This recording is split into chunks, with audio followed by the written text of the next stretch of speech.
Lucas capítulo 15, a partir do verso 11.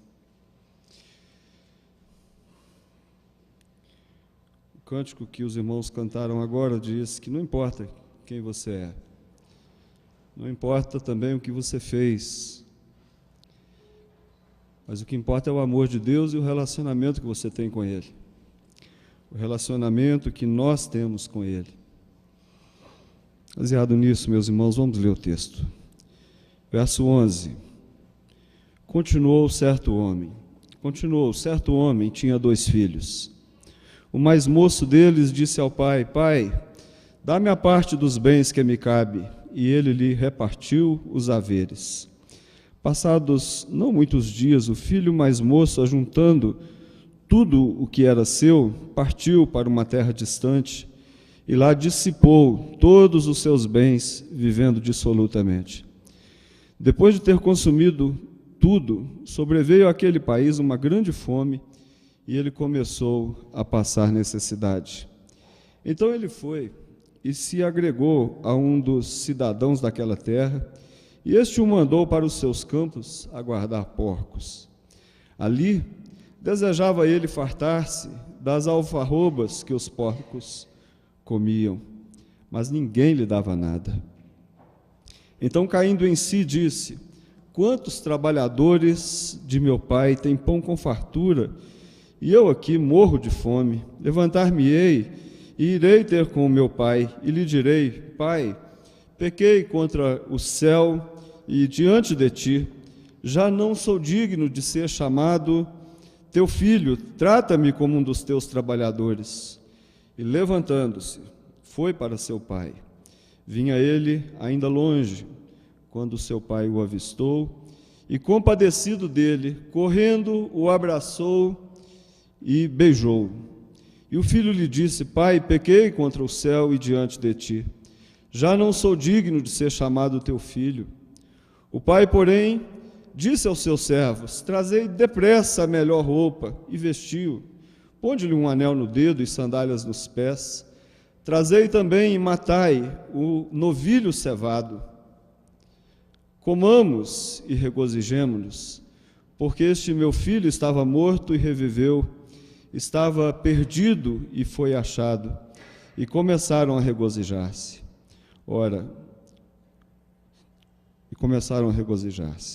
Até o verso 24.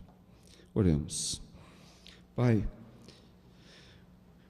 obrigado, Senhor, pela palavra do Senhor, um texto tão conhecido por todos, uma história que tem sido contada e recontada, uma história que tem servido de exemplo para muitos, para falar com outros, às vezes. Mas nessa noite, Pai, nós queremos pedir que o Senhor fale a cada coração aqui presente, no nome de Jesus. Não há nada mais importante do que um relacionamento pleno com o Senhor. Por isso, Pai, é necessário que o Teu Espírito Santo venha clarear bem a nossa mente, venha abrir o nosso entendimento, o nosso coração, as nossas emoções e principalmente a nossa vontade, para sairmos daqui desejosos de retornarmos inteiramente para o Senhor, ó Pai. Tenha misericórdia da Tua igreja, da minha vida, da vida dos irmãos. Eu oro no nome do Senhor Jesus. Amém, Senhor. Irmãos, esse é um daqueles textos que alcança não só aqueles que resolveram fugir do Pai e se afastaram, ou já romperam, inclusive, com a igreja, mas ele também alcança aqueles que se afastam do Pai, mesmo sem romper com a casa do Pai, né? Mesmo aqueles que permanecem na casa do Pai. Imagine um lugar onde seria a maior humilhação para você permanecer. Foi exatamente esse lugar que esse jovem foi. Ele chegou até o fundo do poço, podemos assim dizer, pois ele foi parar dentro de uma pocilga ou de um chiqueiro, né? Para os que que vieram lá da roça, né? E ele é chamado de filho pródigo, só que tem muitos comentaristas que preferem chamar de pródigo, não o filho, mas o pai, porque ele que é realmente sem concorrência alguma, não é? Ele é realmente a pessoa mais inusitada desse texto, mais importante desse texto, e definem como o pai pródigo, a parábola do pai pródigo. Interessante. Isso porque ele amou sem ser possessivo, não é? A gente vê isso, filho quer ir, vá meu filho, sem exigir aquela permanência do lado dele, mas mesmo assim ele amava o seu filho. Foi moderno, a ponto de concordar com a proposta da divisão da herança antes do tempo, né? Que era, inclusive, um preceito bíblico que não se fizesse antes da morte do pai. Então, ele sabia o que acontecia, mas ele não interferiu nas decisões daquele filho. Isso a gente vê quando está naquela festa, não lemos essa parte do texto, mas o irmão mais velho, o outro irmão que chega e não tinha conversado ainda com o filho, mas eles já sabiam tudo que aconteceu com o filho que havia ido embora. Havia gastado dinheiro com meretrizes, prostitutas, gastou o dinheiro das formas mais, talvez, escandalosas possíveis, mas o pai não interferiu. E ele permaneceu de coração aberto, de braços abertos. Essa é a cena bonita do texto, não é? O pai ali aguardando o retorno, aguardando a volta, então, do seu filho que havia ido embora. O primeiro aspecto, meus irmãos, desse texto que a gente precisa analisar, com certeza, é a figura desse pai. Os irmãos notem, conhecendo os textos anteriores, da parábola do pastor, ou da ovelha perdida, ou da parábola da dracma perdida, que o pastor, ele foi atrás da ovelha, a mulher varreu a casa e, enquanto não achou aquela dracma, aquela moeda, ela não descansou, mas o pai não. O pai, ele esperou pacientemente, prudentemente pelo retorno do filho, considerando que moeda e ovelha não têm personalidade, então ele respeitou, né? Ele optou por um retorno voluntário que expressasse realmente um quebrantamento, fruto de um quebrantamento, de um arrependimento, de um retorno verdadeiro, não é? Então, é interessante que quando o coração se esfria em relação ao pai, e é o que a gente vê na história desse jovem, talvez jovem, não sei, não sabemos a idade exata dele, mas a gente vê que há um desejo de sair de perto do pai, não é? E o pai respeita todas essas iniciativas dele. O pai então vai tentando então compreender, cercando de cuidado, de carinho, porém respeitando com prudência aquilo que ele desejava. Outro aspecto importante desse texto que precisamos analisar antes de pensar no objetivo que temos é até onde que vão as consequências de quem abandona a casa do pai. E aqui é bom que a gente faça logo uma ligação da casa do pai com a intimidade com Deus. Quando fala de estar na casa do pai, podemos imaginar realmente a nossa relação com Deus, a nossa intimidade com Deus, a sua intimidade com o Senhor e as coisas do Senhor. Então, até onde que vão as consequências de quem abandona tudo isso? Havia uma herança em jogo, não é? Havia todo ali um ambiente de riqueza, de carinho, de cuidado, de propriedade, de tantas coisas. mas às vezes muitas pessoas começam a achar chato a vida, não é? Então a vida começa a ficar vazia, a rotina diária, e mesmo essa relação com Deus, muitas vezes vai se tornando, então, algo que vai se desgastando com o tempo. A gente vai deixando se perder aquelas coisas mais gostosas da relação com Deus, de estar com Deus, da oração, da leitura da palavra. Então nós vamos achando isso tudo já muito cansativo, rotineiro, e o coração vai se esfriando. E quando o coração se esfria, meus irmãos, em relação ao Pai, começam então as rupturas. Olha, às vezes as rupturas são lentas, mas quando elas começam, é como se fosse assim, algo entrando numa avalanche de coisas que começam a se romper na nossa vida.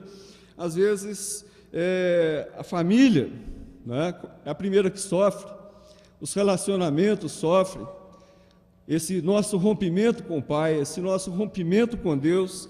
Então, às vezes, o casamento, a igreja, ela ainda se sustenta por algum tempo, mas logo, logo acontece também, começa o afastamento, começa o distanciamento da comunhão, começa o abandono da igreja, das coisas do Senhor, do ministério.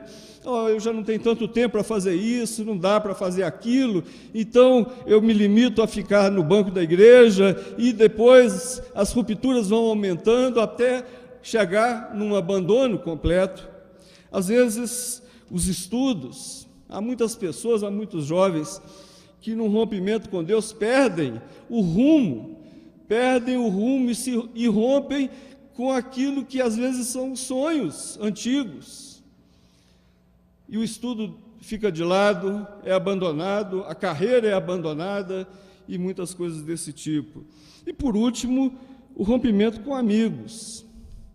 Começa a criar então uma vida de solidão, uma vida de distanciamento total daquelas pessoas que estavam ali sempre à sua volta. Meus irmãos, aquele que está insatisfeito com o Pai sempre rompe com Ele, mas consequentemente ele rompe também com as coisas que estão à sua volta. Todas aquelas coisas que naturalmente foram fruto da bênção de Deus, então começa também a sofrer afastamento e abandono, ruptura com todas essas coisas. O insatisfeito com o Pai, ele sempre rompe com Ele e com as coisas que dizem respeito a Ele, porque o mundo passa a ser uma opção saudável, uma opção interessante, uma opção atrativa. Ninguém rompe por romper, ele sempre tem uma insatisfação que o faz vislumbrar um plano B, uma segunda opção, como se essa segunda opção fosse boa. E foi o que aconteceu com esse personagem aqui da nossa história. Ele, no momento que ele rompe com as suas coisas, ele já imagina algo que vai preencher, que vai com certeza preencher as necessidades do seu coração. Então, mas o mundo é o mundo, meus irmãos, né? O mundo é o mundo. A ilusão da riqueza, todo mundo acha que a riqueza, no caso dele aqui, seria eterna, não é?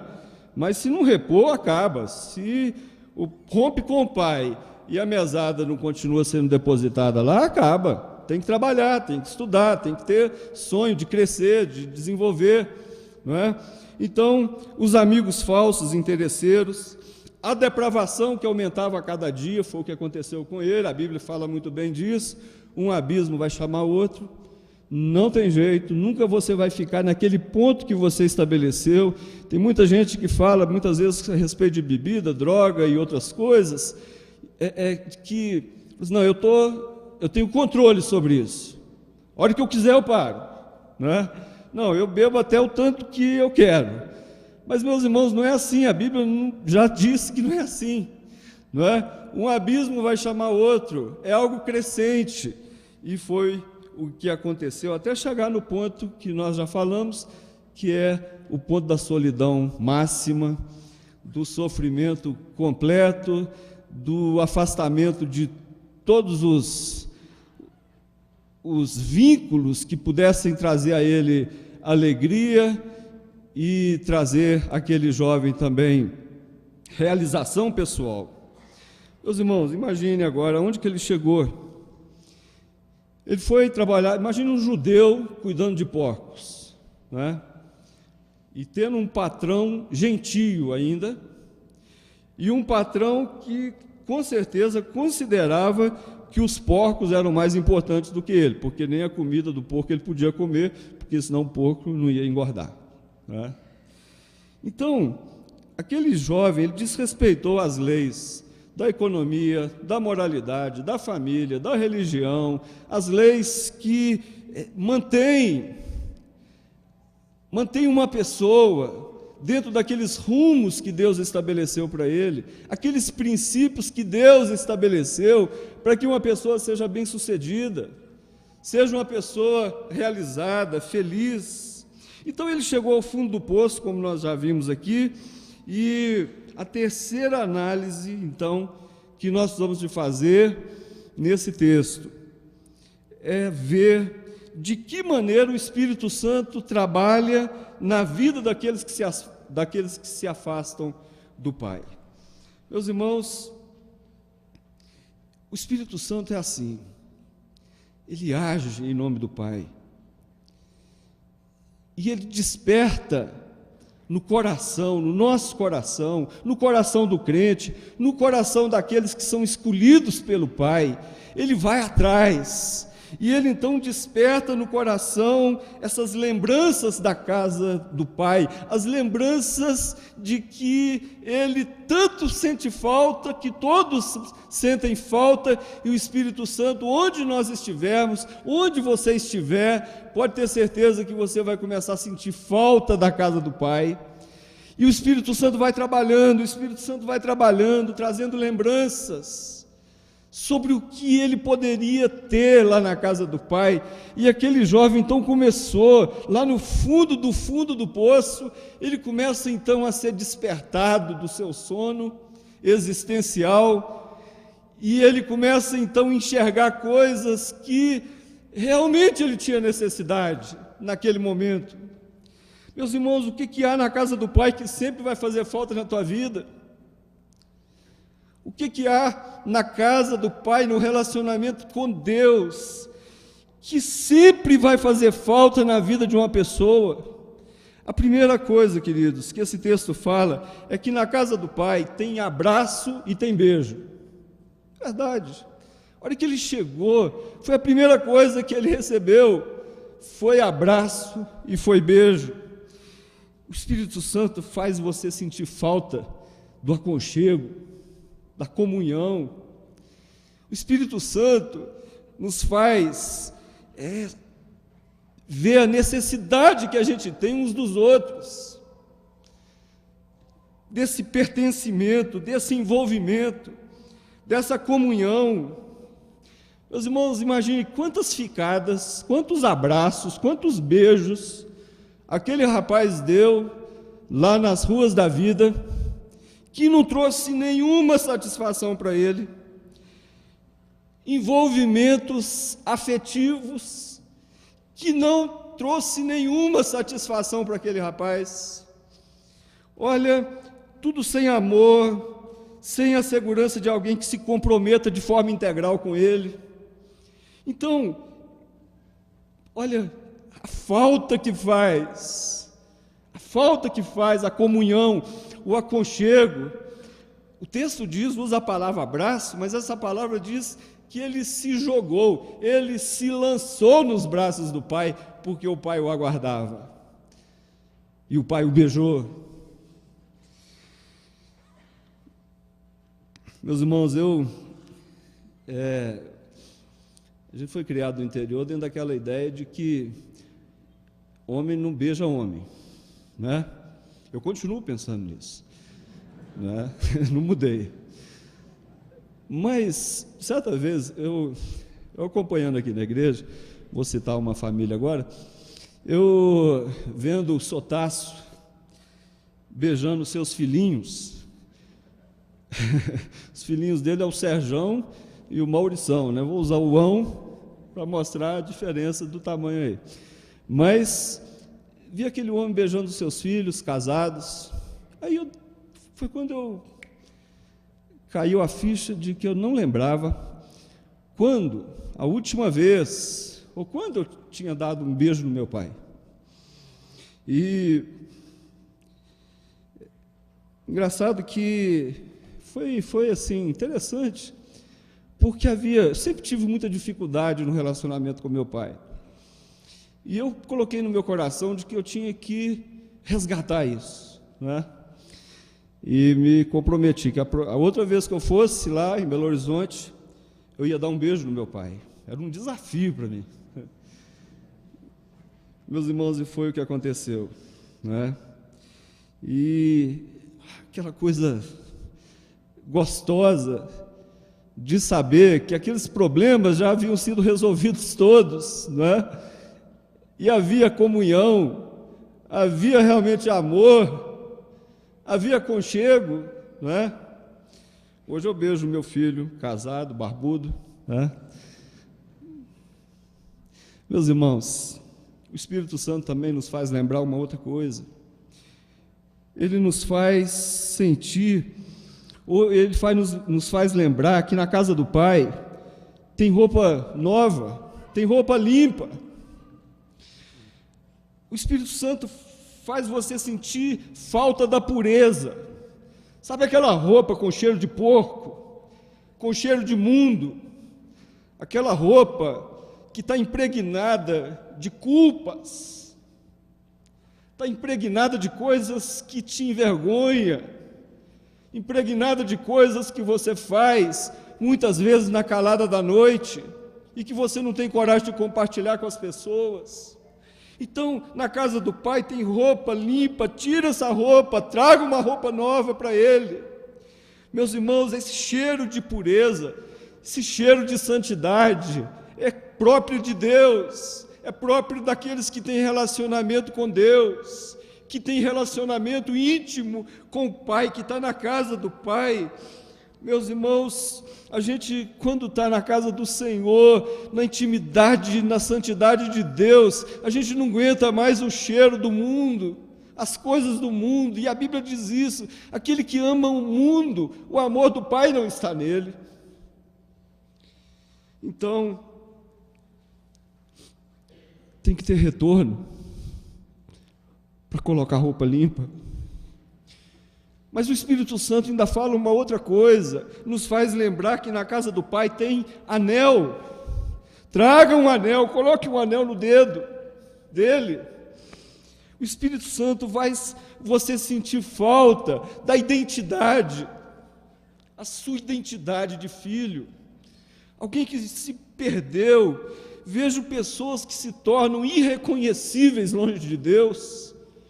Às vezes, filhos bem criados, que longe do pai começam a maltratar os pais, começam pela desobediência, depois pela agressão, e maltratam os pais, irreconhecíveis, perdem a identidade. Maridos amorosos se tornam estúpidos, longe de Deus. E assim vai, meus irmãos. Essa perda de identidade, essa transformação numa pessoa que é típica do mundo, dirigida pelo príncipe desse século, que é o diabo, tornam-se marionetes do inferno, porque perdem a identidade, não se importam de comer comida de porco.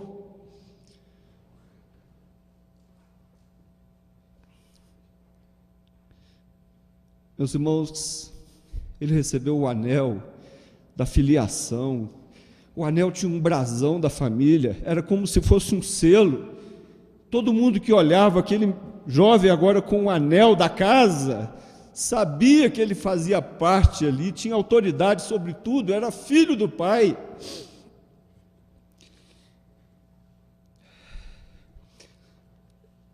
Veja o que se tornou aquele homem que Jesus curou lá em Gerasa. Ele vivia no cemitério,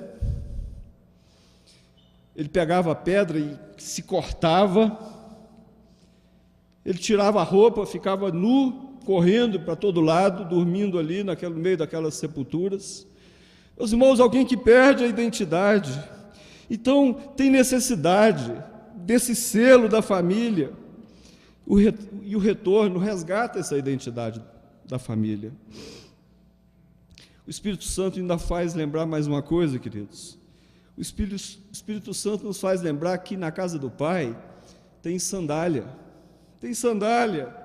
O Espírito Santo faz-nos sentir necessidade de dignidade. Quem andava de pés descalços eram os escravos, que não tinham nem nome, não tinham importância dentro da casa. Mas o filho agora não põe uma sandália nele.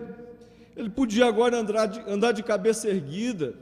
Ele não era mais um escravo daquele gentio que mandava ele cuidar dos porcos, mas ele agora tinha uma dignidade. Não era mais escravo do mundo, mas ele se libertou daquilo tudo. Coloca umas sandálias nos pés dele. É a necessidade que nós temos dessa dignidade que só o Pai pode nos dar. Conversando uma vez com alguém, iniciando a conversa, eu disse para ele: fala um pouco da sua vida. Não o conhecia. Ele então iniciou: hoje eu não sou nada, pastor. Eu não sou crente, eu não sou marido, eu não sou pai, eu perdi tudo, hoje eu não sou nada. Então, dessa forma que ele começou a história dele, alguém que estava com a autoestima lá também no fundo do poço, sem nenhuma dignidade, sem nenhum sentimento no coração. E é necessário que haja retorno, porque o retorno nos garante a dignidade que é conferida, então, pelo Pai. O Espírito Santo ainda nos fala uma quinta coisa, muito importante. Na casa do Pai tem churrasco. É ou não é? Meus irmãos, o Espírito Santo faz você sentir falta dos relacionamentos antigos. Se fosse só uma comida para ele, porque ele estava morrendo de fome, tinha feito um frango caipira, não precisava de matar um boi inteiro, né? Chamar todo mundo, chamar os amigos, fazer festa, celebrar, experimentar realmente de uma comunhão, mas é de proclamação, de anúncio de que Deus havia agido de forma poderosa na vida daquele rapaz. Então, ele chama os amigos, ele tem comunhão, ele tem alegria. Meus irmãos, quando nós estamos com o Pai, toda alegria, pequena que seja, dá vontade de compartilhar, dá vontade de estar com o outro, dá vontade de falar. Talvez aqui haja até um caráter missionário nesse texto, mas não é o nosso assunto agora. Mas é festa, é celebração, porque Deus resgata a vida, resgata os sentimentos, resgata a dignidade, resgata a identidade, resgata a pureza. Meus irmãos, talvez haja pessoas que já romperam com o Pai no seu coração. Talvez você não tenha, talvez alguns não tenham feito esse rompimento completo, por isso estão aqui ainda, né? Mas esses rompimentos, esse rompimento, ele com certeza, ele vai gerar consequências. Às vezes, de uma forma lenta, gradual, ou de uma forma rápida e gradual, mas sempre gradual. E concluindo, meus irmãos, eu queria concluir pensando mais uma ideia desse texto. Qual a distância entre a pocilga e a casa do Pai? Vocês já imaginaram qual é essa distância? O que eu tenho visto lá no gabinete, ouvido de muitas pessoas, é que a distância é muito grande, é muito difícil voltar. Principalmente depois que já consequências ruins, tantas, ou esse afastamento já rendeu tantas consequências ruins, que à primeira vista se torna realmente impossível o retorno. E muitos têm falado mesmo: olha, não dá, pastor, está difícil, não dá para voltar. Então, quando eu escutei o conjunto cantando a música que fala exatamente, não importa o que eu sou, não importa o que a gente faz, o que importa é o amor, mas o que importa é o retorno, eu sou teu. É um retorno de entrega, é um retorno realmente de aconchego de novo, de estar na casa de Deus, de estar com o Senhor, de estabelecer a intimidade de novo, de forçar a nossa natureza, que nos puxa para outro lado, mas forçar mesmo, para que a gente tenha prazer, disciplina para ler a Bíblia, ouvir o Pai falar, disciplina para orar, falar com Deus. Meus irmãos, o caminho é curto e se resume em duas palavras. A primeira delas é fé. A primeira é fé. Creio que na casa do Pai tem abraço. Creio que na casa do Pai tem santidade. Creio que na casa do Pai, no relacionamento com o Pai, tem identidade resgatada, tem dignidade, tem o resgate também das relações, da comunhão. Então creia nisso tudo. Meus irmãos, que essas verdades possam encher o seu coração de ânimo. Ao sair daqui, você fala assim: olha, eu quero estabelecer uma relação muito mais forte do que eu já tive com o Senhor. Eu quero estabelecer uma relação plena, eu quero estar ali na casa do Pai, eu quero estar vivendo ao lado dEle. Então a primeira coisa é fé. E a segunda, meus irmãos, a segunda palavra é arrependimento. Fé e arrependimento são as duas palavras. Pai, eu pequei, eu quebrei as regras. Pai, eu quebrei os compromissos. Olha, talvez jovens e adolescentes que deixaram de honrar os pais, isso é uma quebra de regras.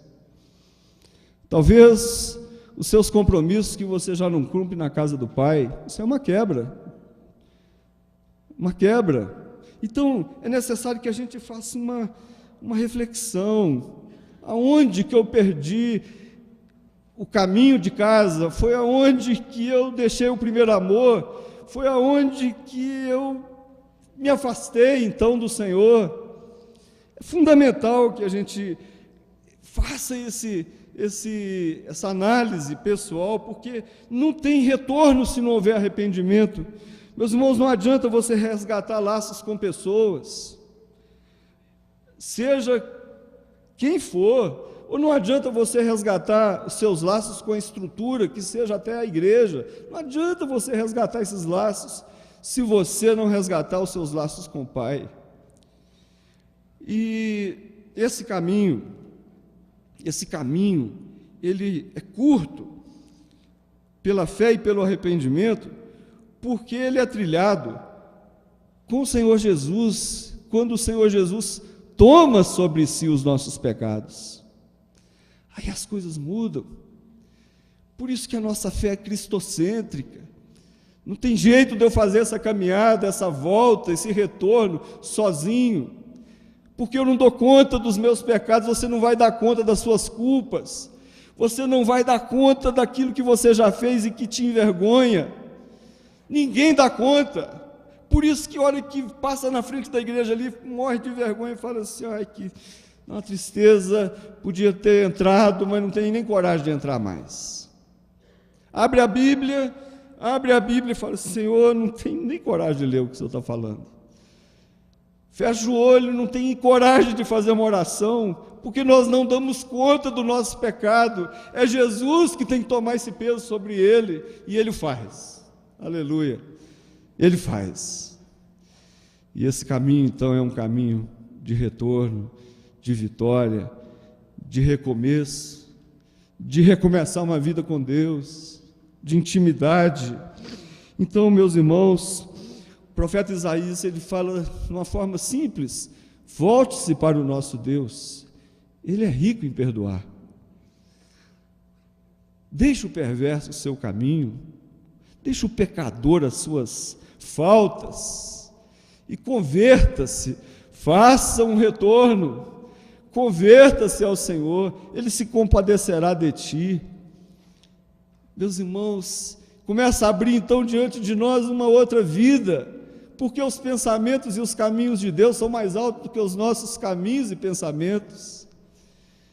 Meus irmãos, a palavra começa a ter efeito no nosso coração, porque assim como descem a chuva e a neve do céu e para lá não tornam, sem que primeiro regue a terra e a faça produzir frutos. E aí começa a mudar, porque em lugar do espinheiro, crescerá o cipreste. Meus irmãos, meus amigos, essa noite é uma noite de retorno. Coloca a sua vida no altar de Deus. O caminho trilhado com Jesus é um caminho curto, fácil, de vitória. Creia nisso e se arrependa. Volte para o Pai. Volte para o Pai. Abaixa a sua cabeça, meu irmão.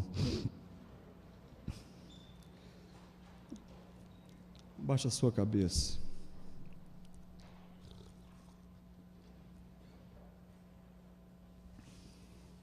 Ore ao Senhor. Ore ao Senhor. O que está faltando para você desejar mesmo renovar a sua intimidade com o Senhor? Coloque a sua vida no altar de Deus agora. Nós vamos cantar um cântico. Enquanto cantamos, se você desejar vir aqui à frente, vamos ficar em pé para o cântico desse hino. Se você desejar vir aqui à frente e orar ao Senhor, colocando a sua vida, talvez o caminho do seu banco até aqui seja o tempo que você tem para dizer para o Senhor: Senhor Jesus, guia os meus passos. Talvez o seu coração tenha feito muitos planos, mas a Bíblia diz que é o Senhor que Ele dirige os passos. Coloca a sua vida no altar de Deus. Vamos ficar em pé e cantar.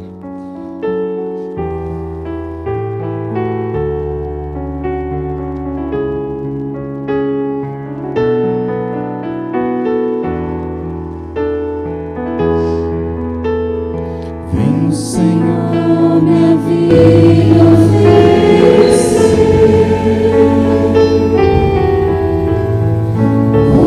Oferta de amor e sacrifício.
Vida, Senhor, resgata essa intimidade, esse relacionamento que nós já tivemos. Vamos orar, queridos. Pai amado, a única figura que eu peço que fique bem gravada no coração e na mente de cada irmão aqui presente nessa noite é o Senhor de braços abertos.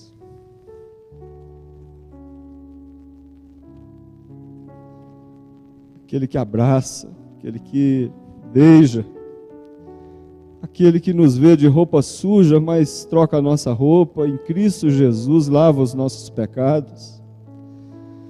Aquele que encontra uma pessoa que já perdeu até a sua identidade, o Senhor coloca um anel no dedo. Aquele que coloca nos nossos pés as sandálias que demonstram a dignidade do teu filho, daquele que é filho do Senhor, aquele que faz festa, se alegra, os anjos regozijam-se, porque um pecador quebrantou o seu coração e resolveu voltar para o lugar de onde nunca devia ter saído. Pai, nos perdoe, Pai. Nos perdoe porque nós temos muitas vezes, por causa de coisas pequenas desse mundo, de prazeres passageiros, nós temos virado as costas da casa do Senhor, nós temos nos afastado de Ti, mas o Senhor continua com os braços abertos, nos aguardando. Ó Senhor Deus, ministra a Tua graça sobre a Tua igreja nessa noite, que o Teu Espírito possa falar aos nossos corações profundamente, Pai, e que ninguém saia da Tua casa sem o desejo de restaurar a intimidade com o Senhor, que a Tua voz tenha importância na vida de cada um, que ninguém tome uma decisão, seja em qualquer área, sem Te consultar, sem perguntar o que o Senhor quer, o que o Senhor deseja, que ninguém faça nada distante do Senhor. Pai, que ao sairmos daqui, nós possamos encontrar o esconderijo do Senhor. Possamos nos colocar debaixo da Tua sombra bendita. Abençoe-nos, Santo Deus, nos abençoe. Eu Te suplico no nome de Jesus. Abençoe esses irmãos que estão aqui à frente. O Senhor conhece as necessidades de cada um. Coloca a Tua mão, ó Pai, sobre eles. Que eles se sintam acolhidos. Que eles sintam o Teu abraço, o beijo do Senhor. Que o Senhor os abençoe e os guarde, Pai. E que a graça do Senhor Jesus, o amor de Deus, o nosso Pai, e as bênçãos do Espírito Santo possam ser ministradas sobre o Teu povo agora, ó Pai. Sobre a Tua igreja, sobre todo Israel de Deus, hoje e para todo sempre. Amém, Senhor. Amém.